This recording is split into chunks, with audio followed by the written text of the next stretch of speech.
Starleta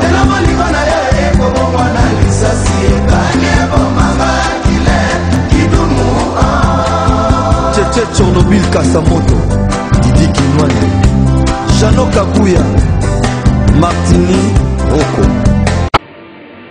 La Grande Loge nationale française a mis au point une stratégie originale pour se développer. Elle crée des nouvelles loges partout à l'étranger, et notamment dans les pays africains. Nous sommes très fiers de ce qui est fait en Afrique. Nous initions des frères africains avec cette volonté, mais une volonté absolue et inébranlable, de leur permettre de réaliser leur propre cadre maçonnique. Et aujourd'hui, ce sont des grandes loges régulières et souveraines, au même titre que ces États sont souverains. Vous avez des grandes loges dans toute l'Afrique centrale et toute l'Afrique francophone. Ce sont des grandes loges qui, effectivement, sont filles de la GLNF. Elles sont filles, mais aujourd'hui, elles ont leur vie propre. Alors pourquoi ces contacts avec l'Afrique? Ces relations ont-elles seulement pour objectif une fraternisation internationale sur fond de spiritualité et de philosophie? François Stéphanie nous laisse filmer une rencontre avec les représentants de plusieurs obédiences africaines. La cérémonie se déroule dans les salons feutrés d'un grand hôtel parisien. À cette occasion, les différents dignitaires apportent à François Stéphanie des messages de paix de leur pays. Là, c'est le représentant de la Grande Loge du Burkina Faso qui apporte une enveloppe. Mes assistants, François Stéphanie nous expliquera plus tard qu'il s'agit d'une invitation pour une cérémonie religieuse. Le grand maître glisse l'enveloppe dans la poche de son tablier. Le défilé continue. Le frère qui se présente maintenant n'est pas n'importe qui. Nous recevons le très respectable frère Jean-Dominique Okemba, représentant du grand maître de la Grande Loge du Congo. Jean-Dominique Okemba est le bras droit du président du Congo-Brazzaville, Denis Sassou Nguesso. Il apporte un message de son président qui est aussi le grand maître de la Grande Loge du Congo. François Stéphanie est content d'insister sur l'amitié qui le lie à l'Afrique. C'est une missive, donc on voit le très respectable grand maître Denis Sassou Nguesso, qui est par ailleurs donc président de la République du Congo-Brazzaville, et qui vous donne la nature des préoccupations que l'on partage avec nos frères africains, dont vous avez pu voir que la chaleur n'est pas feinte et que nos relations n'ont rien d'ambigu. Et comme les petits cadeaux entretiennent l'amitié, le président du Congo n'a pas dérogé à la règle. C'est la plus belle tradition. C'est modeste cadeau, n'est-ce pas, que nous amenons pour marquer notre... C'est très gentil, c'est très très gentil. Il y a quelques années, la Grande Loge nationale française a carrément loué le palais des festivals à Cannes pour une montée des marches inédite. En guest star, des présidents africains francs-maçons.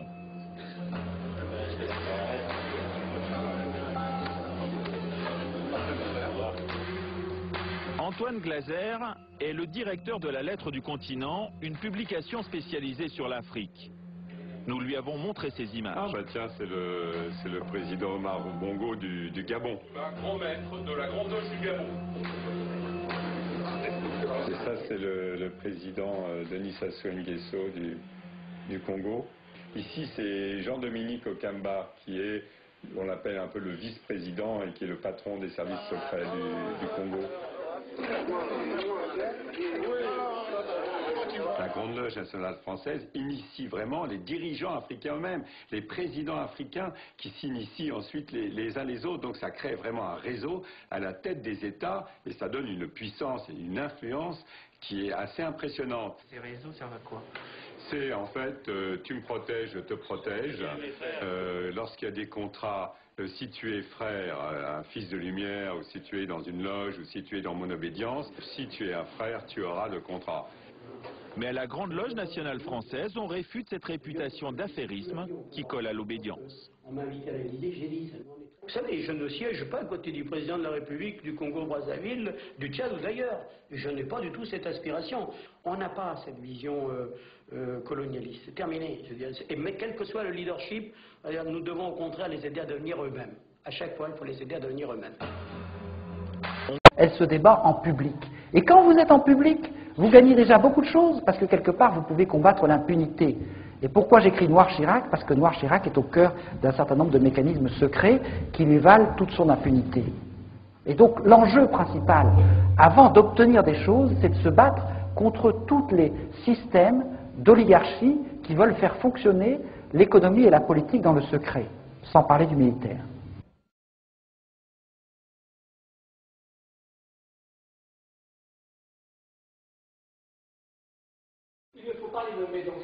Mais je vais les nommer, je vais vous le dire, puisque j'en mets un chapitre complet dans Noir Chirac, il y a toute une partie qui traite de ça nommément avec tous les gens. Bon.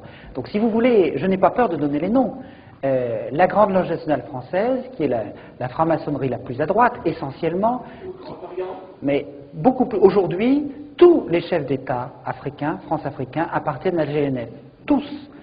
Tous les dictateurs. Certains qui sont sensibles au Grand Orient, oui, avec Christian Moussy, tout à fait. Mais ils sont tous passés à la GNF.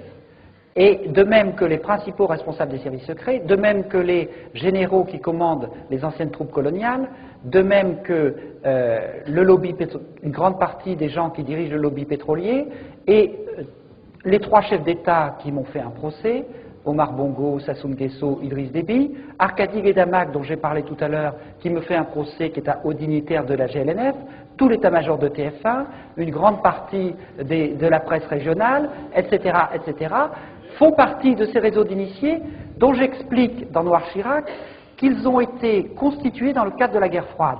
C'est-à-dire que quand il a fallu mettre en place des moyens de combattre le risque soviétique, il y a eu un service secret dans le service secret de la CIA qui s'est créé et qui a décidé de créer une sorte de chevalerie.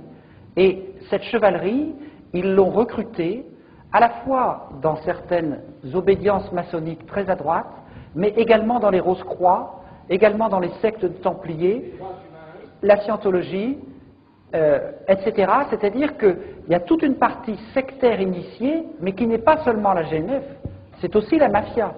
La guerre froide s'est faite avec la mafia, que ce soit la mafia italienne ou la mafia corse.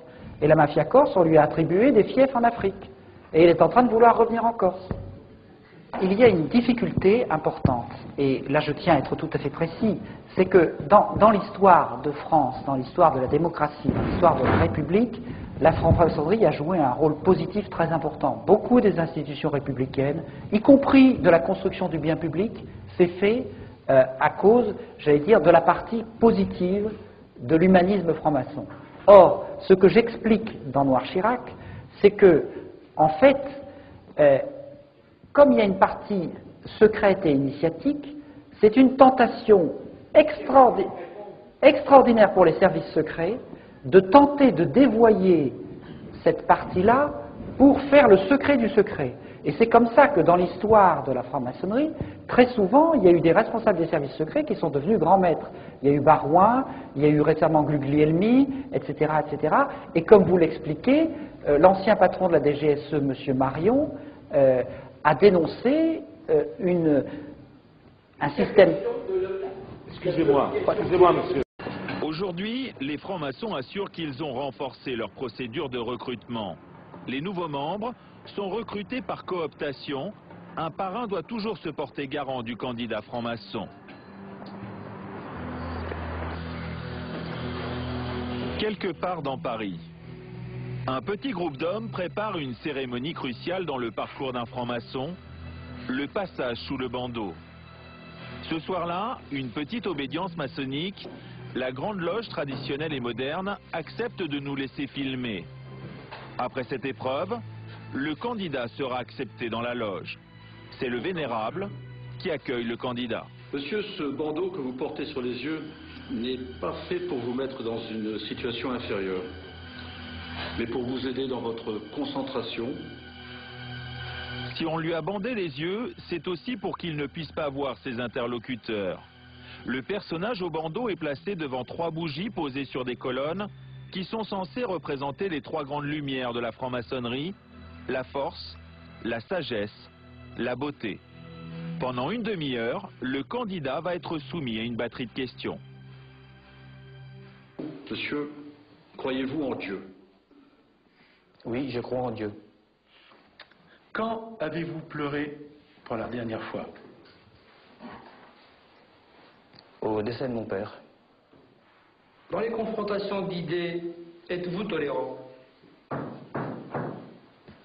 Pour moi, la tolérance est une valeur primordiale. Qu'est-ce que la tradition? À quoi occupez-vous vos loisirs?